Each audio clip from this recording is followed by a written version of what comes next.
Je suis Lia Babois, championne du monde de force athlétique et autiste Asperger. La force athlétique, c'est un sport qui est très répétitif. J'aime penser que mon trouble autistique m'aide dans mes performances. J'ai travaillé dur tous les jours pour atteindre cet objectif, d'être championne du monde.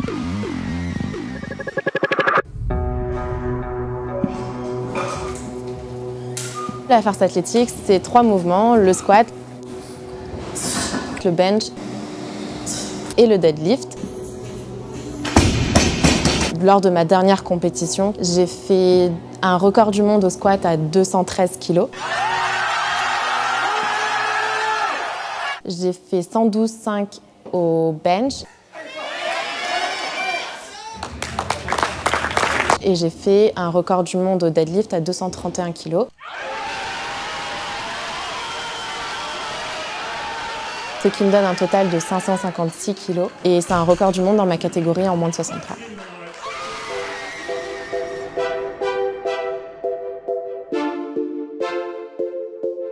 Enfant, j'étais pas spécialement sportive, j'étais assez introvertie, renfermée. On me qualifiait pas vraiment de timide, mais plutôt de sauvage. J'ai sauté une classe, je suis rentrée au CP à l'âge de 4 ans, je savais déjà lire et écrire à l'âge de 3 ans. Et donc en fait, on avait posé un diagnostic d'enfant surdoué à l'époque. C'est plutôt quand je suis arrivée au collège où disons que ça a commencé à poser problème. Parce que j'essayais de rentrer en interaction avec les autres, j'essayais de me faire des amis, mais je comprenais pas vraiment comment on faisait. Parler, avoir une conversation avec quelqu'un, c'était assez compliqué. Tout ce qui était la gestion de mes émotions, du bruit, tout ce qui était sensoriel, c'était très compliqué. Donc du coup, je me retrouvais à faire beaucoup de crises. C'est un peu comme si l'ordinateur, l'unité centrale, elle avait grillé et qu'il faut un temps pour que ça se remette en place. Et c'est là où j'ai vécu le rejet. C'est ce que je qualifierais aujourd'hui de harcèlement scolaire. Et souvent, les psychologues et psychiatres à cette époque disaient que c'était la différence d'âge avec les autres enfants et que ça allait passer avec le temps en fait.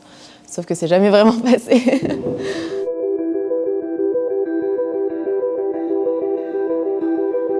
Au début, ça a été un très grand soulagement. Je me suis dit, je suis pas folle, parce que je pensais vraiment être folle. Et ensuite, j'ai ressenti beaucoup de colère. Déjà que ça soit pas diagnostiqué avant. Et aussi, je ressentais une forme d'injustice, en mode, pourquoi moi? Pourquoi je peux pas être normale?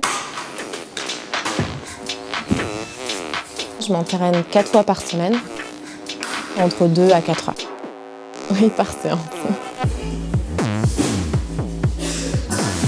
La force athlétique, c'est un sport qui est très répétitif. C'est quelque chose qui me sécurise beaucoup. J'ai beaucoup de rituels qui me permettent d'avoir des repères. J'aime penser que mon trouble autistique m'aide dans mes performances et dans mon sport parce que j'adore la répétition. Je vais vraiment dans les moindres détails. J'adore. The winner of this World Open Championship is Priscilla Babois de France. Dès que j'ai commencé, je rêvais tout de suite d'être championne du monde. J'ai travaillé dur tous les jours pour atteindre cet objectif.